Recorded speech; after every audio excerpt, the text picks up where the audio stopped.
I don't know if anybody else has noticed, but it seems like how do I put it, the intrusivity of personalized advertising and algorithmic video suggestion has become lately. And this is not a rant about that. I'm just using that for context. That's an important thing. Something has changed recently. YouTube certainly is much more aggressive. And for all I know, the reason for this could be because I was previously a US Cellular customer. They switched over to T-Mobile, were bought out or whatever, was already using the network, but now it's all T-Mobile stuff. And had to deal with that outage yesterday, which was completely ridiculous. And getting a new home cellular Wi-Fi router setup was an absolute nightmare because you cannot get customer service with a human on the line. They have some AI that are very close to sounding human, and some of which claim to be. But if you pay attention to how they speak, you realize that this is not a person. The thing that got me was an offhand comment. The customer service individual getting a little sarcastic, a little smart, a little fresh, right? Talking about, we were at this point of nothing can be done about it 20 minutes ago. Well, I looked at the phone and I'd only been on the phone for 18 minutes and I had certainly not been speaking with this particular individual unless I was speaking to the same AI with different voices, as well as listening to me while I'm on hold. Not that I was speaking while I was on hold. But it definitely gave the impression there was this one entity that I was interacting with through all these different tiers of customer service and everything. They all had the exact same mode. And realizing that the total duration of the call effectively was what this customer service individual personality was referring to clued me in that I was like, okay, and I spoke on something that clearly confused the AI. A person would have been like, I don't know about that, or, oh, I do know about that. And instead it was like thinking. So it was a whole goofy thing. And then I submitted issues, and I guess eventually all of the things that I submitted made their way through because eventually it was all set up. And the next time I waited 2.5 weeks and I just plugged it back in. What the fuck? Let's see what's going on, and click it in, and everything was set up and good to go.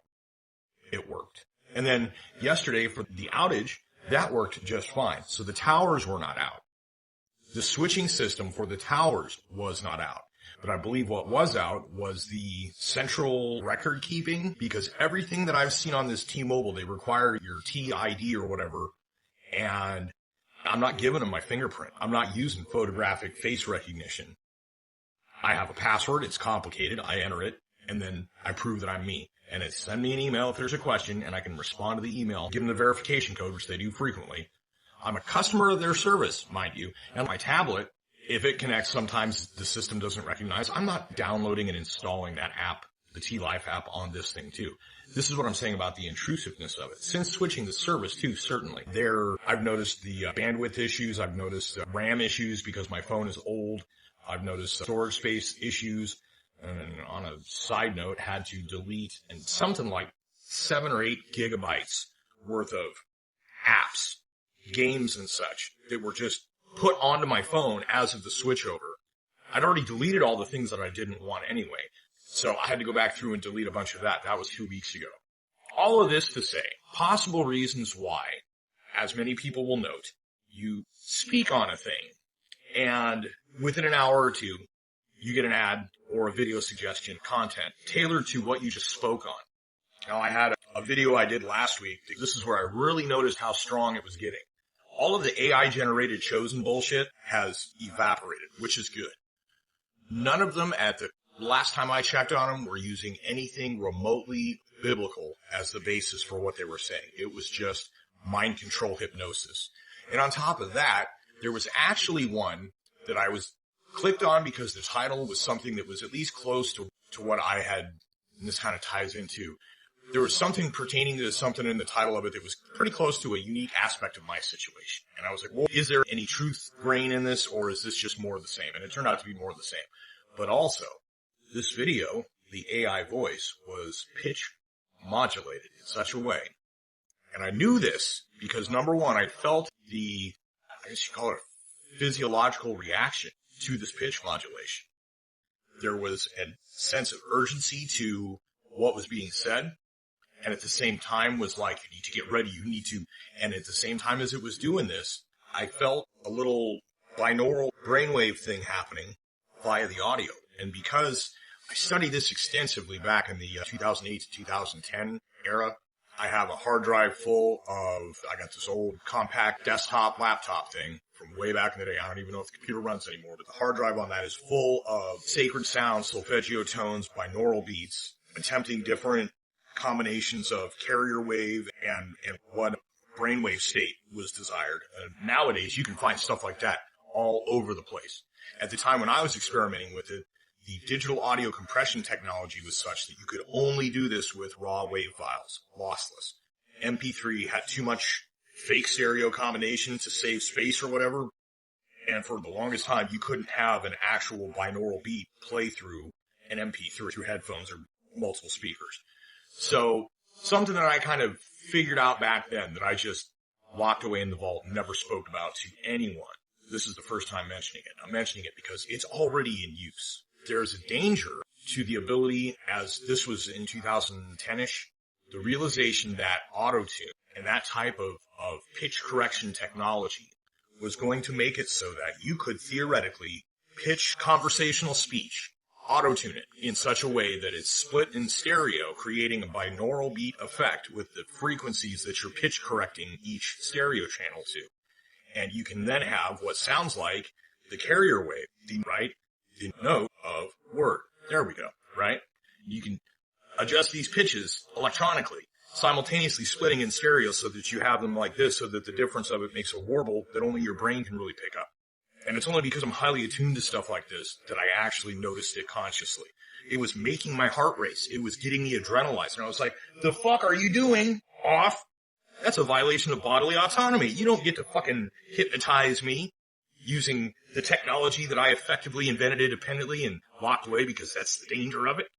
And guess what? It's now in use. The thing actually that made me realize how invasive it was getting was that all ceased after that. And then I made a video. I should say I recorded a video. And I decided not to upload it. I deleted it. But the topical content of that video became suggestion fodder for YouTube and actually put me on to something that is quite possibly an explanation for why there appears to be multiple speakers in the reverse speech analysis. But then upon viewing one thing that's like, it's kind of speaking a language, all right, food for thought. We'll go work on that at some point. But it just keeps suggesting stuff. It's weird. But I started getting suggested things about how to grow your YouTube channel. And I hadn't really Googled that, or that might have been something I looked up on a question about something, but I don't remember what it was yesterday or the day before. But now I'm getting all this flooded suggestions of either things that are 3 to 6 months old or a year old, which means that these trends, basically, if the Spiffing Brit comes out with a video on how to hack something on YouTube, you can bet that by the time it comes to you to view it, YouTube is already strongly on fixing whatever that exploit is. Which means that by the time it's public knowledge, it's probably obsolete. And so it's sending me all this obsolete how to do the YouTube. And if the few that I have checked out, I did those things. I already did those things. And there was a lot of stuff about, I keep getting some of these suggestions coming through more recently talking about, changes to the algorithm, changes to the way they're doing things. They're making it less about subscribers. And it's like, well, it's had to have been not about subscribers anyway, because they won't show it to anybody that will subscribe. For that matter, they won't really show it to anybody. So I'm still waiting on a video. I mentioned this a month or so ago that I went through the course and passed it. And I'm still waiting on the lifting of a community warning over what was termed to be misinformation. And I actually went back to that notification, and I don't see any update. It doesn't even say anything about you've submitted your thing. So I'm not going to redo the process. I'm going to wait and see if sometime here in August or September it comes off. And if after September it doesn't come off, then I guess I'm going to try again. I've not received a single warning, flag, or anything for my content since that. I haven't really changed much. The only reason that the particular video that I'm still waiting on even got flagged was somebody was getting me back for tagging their name as a video response over a comment argument. And it's got a little timestamp for where the supposed misinformation is. And I click on the timestamp. And what I'm talking about is factually accurate science. And I'm not talking opinions. I'm not talking, I looked it up.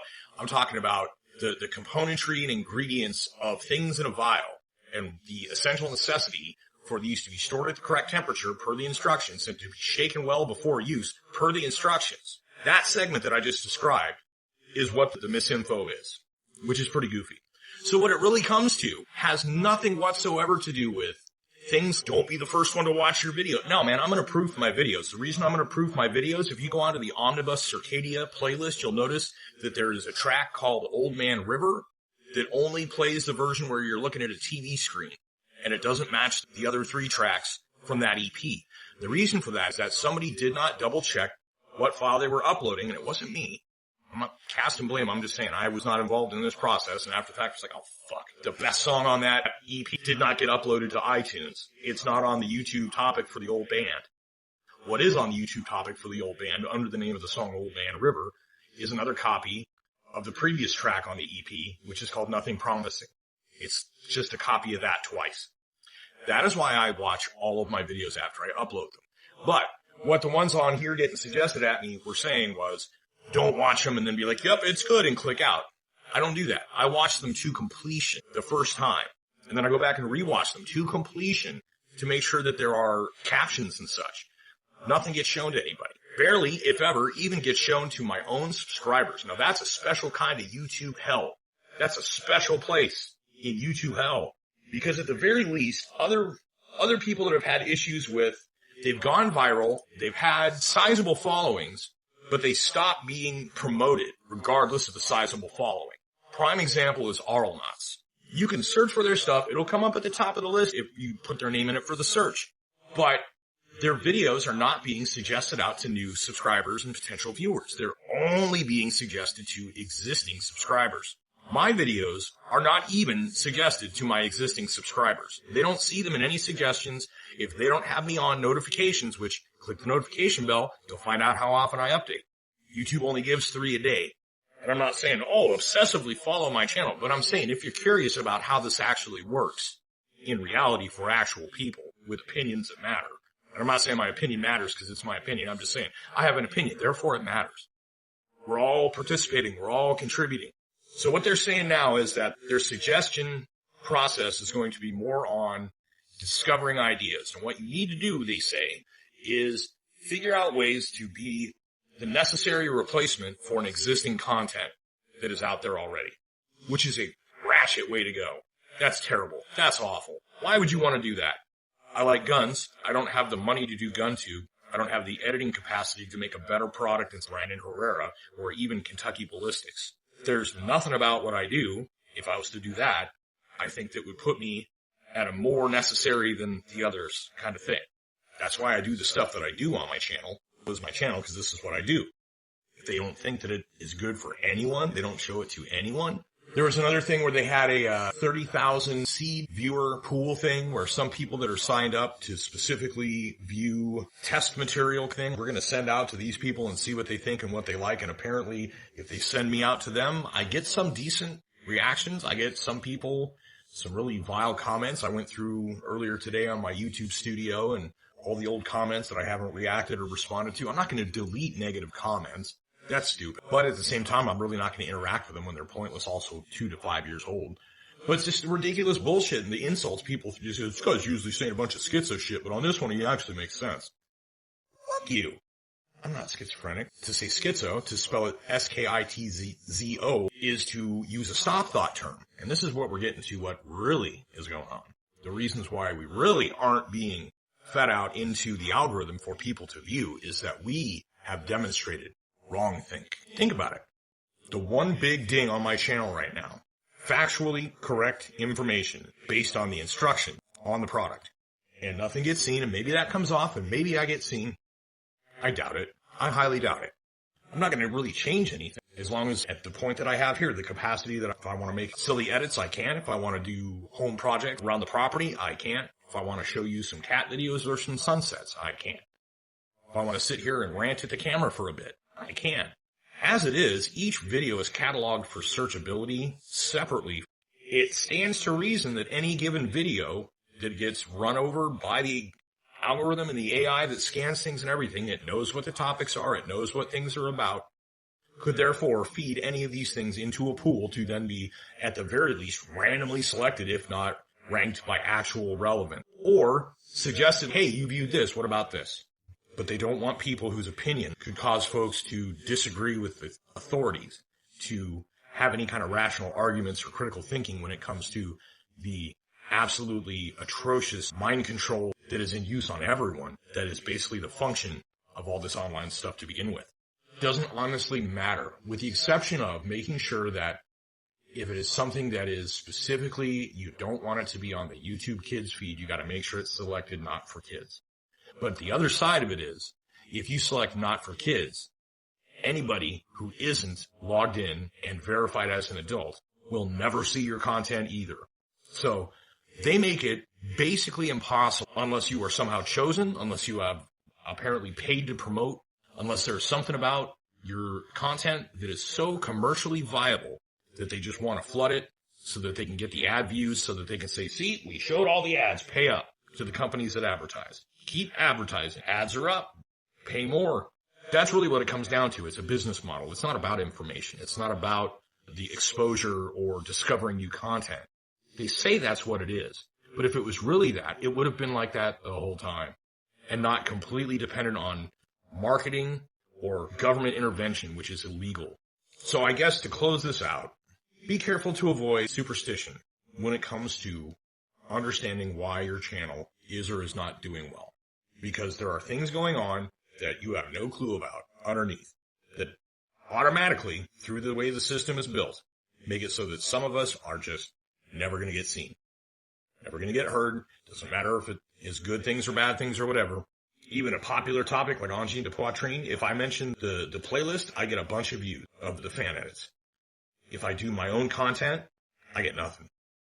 Maybe that's on account of the fact that it calls it a potential earning limitation because there's the music copyright, but the band allows their music to be used, therefore they should be able to monetize that content. They should therefore take those potential earning limitations on an unmonetized channel and send them out there so that ads can get played. But they don't. And it's not because they don't know what to do with the rest of my content. You're too variable on your channel. No, that's not true. It archives the videos on a video by video basis. Each video gets its own invisible meta tags based on the search algorithm. That's how that works. You can add your own things to it, and that doesn't always do anything either. I gained 10 views on shorts that should have gotten thousands, and they got in the hundreds because I put the hashtag of the band in the title after the fact. And even once I put it in at the start, it doesn't matter.